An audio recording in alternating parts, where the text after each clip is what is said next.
Right. అలాగే చంద్రబాబు నాయుడు గారు ఈరోజు ఢిల్లీ పయనమయ్యారు సార్ అమిత్ షా గారితో మాట్లాడడానికి.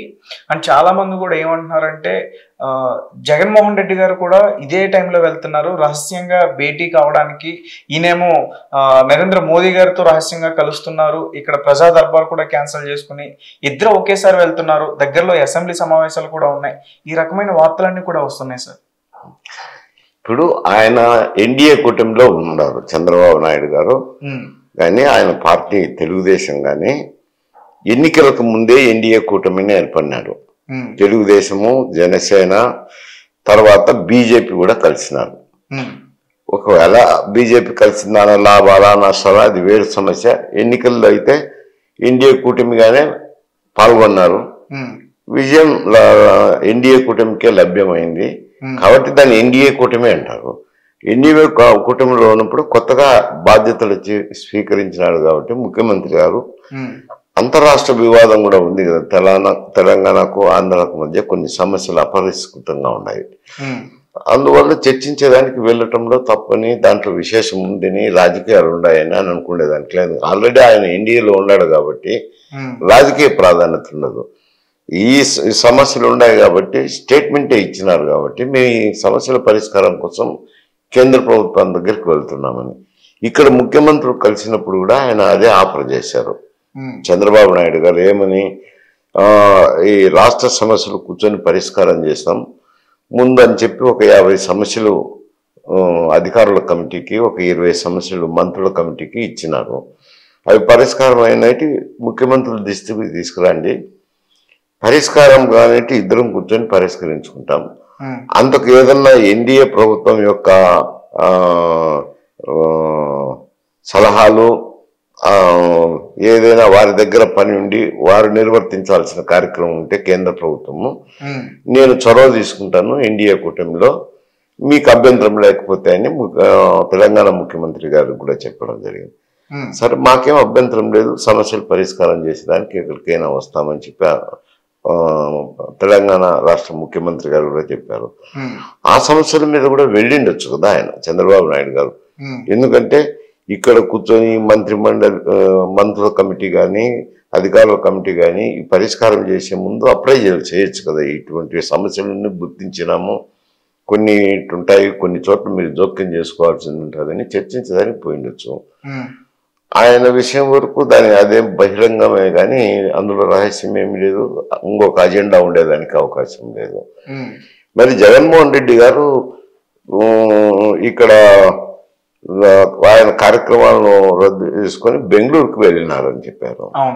బెంగళూరుకు ఆయన వెళ్లే దాంట్లో విశేషం ఏముంది, ఎన్ని మార్లు బెంగళూరు పోతున్నారు, వస్తున్నారు. అక్కడ ఆయన ఆస్తులు ఉన్నాయి. తర్వాత ఇక్కడ వాళ్ళ తండ్రి గారు చనిపోక ముందు బెంగళూరులోనే నివాసం ఉండినారు. మళ్ళా ఇప్పుడు కూడా ఆయన ఆస్తులు ఉన్నాయి కాబట్టి చూసుకునేదానికి ఇప్పుడు ముఖ్యమంత్రి పదవి లేదు కదా, ఆయన మామూలు శాసనసభ్యుడే. ఆయన పులివెందులలో ఉండొచ్చు, బెంగళూరులో ఉండొచ్చు, హైదరాబాద్లో ఉండొచ్చు, విశేషం ఏముంటది. ఆయన ఢిల్లీకి ఇప్పుడు రహస్యంగా పోయినారనేది మీరు అనేది. అంత రహస్యంగా పోవాల్సిన అవసరం ఏముంటుంది, కేంద్రంలో కలిసొచ్చు. ఆయన యాజ్ ఎమ్మెల్యేగా వెళ్ళి, ఒక మాజీ ముఖ్యమంత్రిగా వెళ్ళి ఎవరినైనా కలిసొచ్చు, కలిసేదానికి ఏముంది, దానికి సమస్య లేదు. దాంట్లో నుంచి అంతర్లీనంగా చూడాల్సినట్టు ఇప్పుడు ఏమి లేవు. ఎందుకంటే ఆయన ముఖ్యమంత్రిగా ఉండి కలిసేటప్పుడైతే ఏదన్నా రహస్య జెండాలు ఇటువంటి ఉంటాయి. ఒక శాసనసభ్యుడిగానే గుర్తించాల్సిందే, ప్రతిపక్ష నాయకుడు కూడా కాదు. అందులో విశేషం ఏముంటుంది. ఒకవేళ కలిసిన ఈ దినం బెంగళూరు నుంచి రేపు ఢిల్లీకి పోయి బీజేపీ నాయకులతో కలవచ్చు, మాట్లాడచ్చు. దాంట్లో తప్పు అనేది విశేషం అనేది చూడాల్సిన అవసరం లేదు, రహస్యంగా కూడా వెళ్లాల్సిన అవసరం లేదు.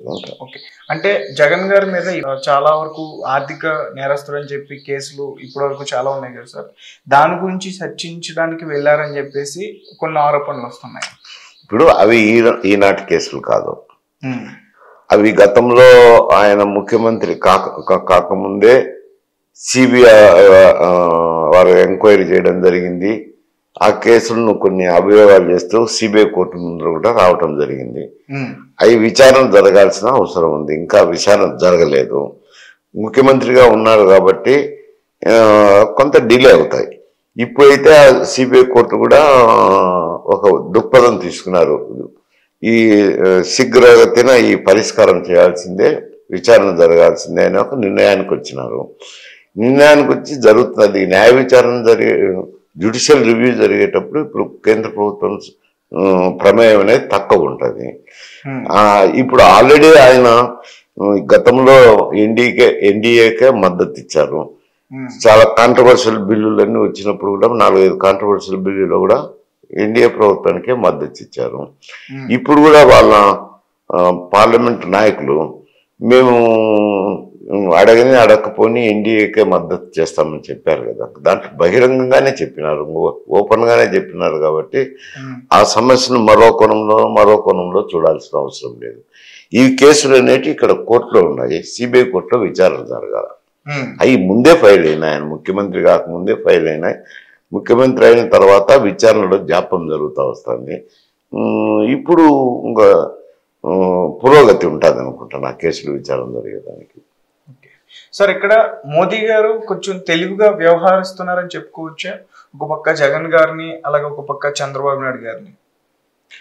అది తెలివిగా నేను అనుకోండి, దానికి లేదు అవసరం ఉందా అని కాదు. ఇంతకు ముందు ఎన్నికల ముందు వాళ్ళు బీజేపీ వైఎస్ఆర్సిపి వర్సెస్ ఎన్డీఏ కూటమి అయింది కదా, అక్కడ తెలివిగా వ్యవహారం ఏముంది. కాకపోతే వీళ్ళు మేము మాకున్న సభ్యులను మద్దతు తెలుపుతాము అని చెప్పి వైఎస్ఆర్సిపి ప్రకటించినారు పార్లమెంట్ నాయకులు. ఇప్పుడైతే యాజ్ ఆన్ టుడే అయితే కొందరు రిటైర్ అయినారు కదా, 9-10 మంది అనుకుంటా బహుశా రిటైర్ అయినారు. కాబట్టి స్ట్రెంగ్త్ తగ్గింది, ఎన్డీఏ స్ట్రెంగ్త్. మళ్ళీ ఈ ఎన్నికల్లో సర్దుబాటు అవుతుంది అనుకోండి, అది కొంత ఒక మంత్, 1 మాసము 2 మాసాల్లో సర్దుబాటు అవుతుంది. అయినా కానీ రాజ్యసభలో కొన్ని బిల్లులు కావాల్సిన దానికి వాళ్ళు కొందరు మద్దతు అవసరం ఉంది. అందువల్ల వాళ్ళు బేషరతుగా మద్దతు ఇచ్చినప్పుడు ఎవరైనా తీసుకుంటారు కదా, వద్దని ఎవరు అనరు కదా.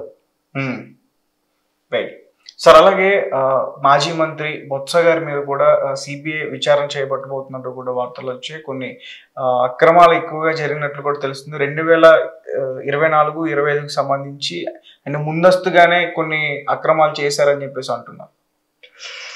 జరగచ్చు. ఇప్పుడు ప్రభుత్వం మారింది, ఆయన మంత్రిగా ఉన్నాడు, ఆయన విద్యాశాఖ మంత్రి. అవును సార్. విద్యాశాఖ మంత్రిగా కొన్ని విధాన నిర్ణయాలు తీసుకుండొచ్చు. విధాన నిర్ణయాలు తీసుకున్నప్పుడు అది ప్రభుత్వ ఖజానాకు నష్టం కలిగించే విధంగా జరిగిండొచ్చు. జరిగింటే ఇప్పుడు ఆంధ్రప్రదేశ్లో ప్రభుత్వం మారింది కాబట్టి, ఎన్డీఏ కూటమి వచ్చింది కాబట్టి వాళ్ళు విచారణ చేయవచ్చు. వాళ్ళ సిఐడి విభాగమైన విచారణ చేయొచ్చు. సిఐడి చేయకుండా మరి సిబిఐకి ఎందుకు అడగరు కదా, సిఐడి వాళ్ళు చేయొచ్చు. ఎక్కడైనా ఇప్పుడు ప్రభుత్వానికి వచ్చినారు, దాదాపు 1 మాసం అవుతుంది. ఈ మాసంలో ఫైళ్లలో ఏదైనా అక్రమాలు జరిగినాయని అనుమానాలు ఉంటే రాష్ట్ర ప్రభుత్వమే సిఐడి వేయచ్చు, సిఐడి విచారణ చేయొచ్చు. ఓకే, అంటే ఇప్పటి వరకు కూడా బొత్స గారు బీజేపీకి మారిపోతున్నారు, ఆయన త్వరలో పార్టీ చేంజ్ అవబోతున్నారు అనే వార్త కూడా వచ్చింది. అంటే ఇలాంటి తరుణంలోనే అంటే ఈ విచారణ పేరుతో బొత్స గారిని భయపెట్టేస్తుంది అనుకోవచ్చా ఎన్డీఏ కూటమి? అట్లా ఎందుకు భయపెట్టచ్చు నేను అనుకోవాలా?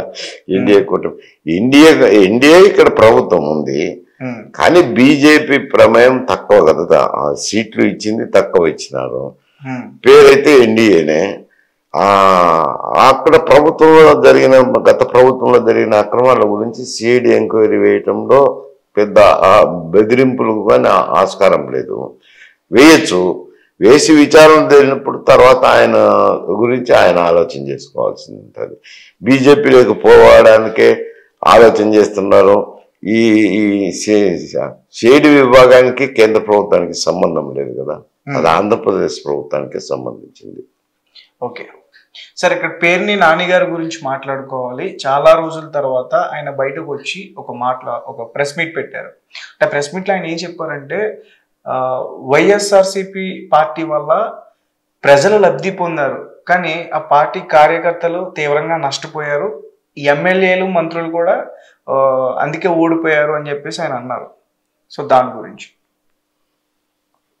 అంటే ప్రభుత్వం నుంచి లబ్ధి చేకూరింది అనేది కదా ఆయన చెప్పుకుంటాండి. అది ప్రభుత్వానికి రెవెన్యూ ఎట్లొస్తుందో ఆయన ఆలోచన చేసుకోవాల్సింది ఉంటుంది. రెవెన్యూ అనేది ఎక్కడి నుంచో నోట్లు ముద్రణ చేస్తారేనో, లేకుంటే కేంద్రం ఏదో మూటలు కట్టి ఇస్తాదేనో లేదు. రెవెన్యూ అనేది ఇక్కడ ఆంధ్రప్రదేశ్లో ఉన్న ప్రజానీకం పన్నుల ద్వారా చెల్లించిన ఆదాయమే. అంటే వారి వారి వస్తువులు కొన్నప్పుడు కానీ, స్టేట్ జిఎస్టీ రూపంలో కానీ, సెంట్రల్ జిఎస్టీ కడతారు, కస్టమ్స్ డ్యూటీ కడతారు, ఇన్కమ్ ట్యాక్స్ కట్టింటారు అక్కడ ప్రజానీకం. అది income tax, customs duty, central GST కేంద్ర ప్రభుత్వానికి పోతాయి. కేంద్ర ప్రభుత్వం నుంచి పన్నుల వాటా వస్తుంది ఆంధ్రప్రదేశ్ కూడా. అంటే అందులో ఆంధ్రప్రదేశ్ ప్రజానీకం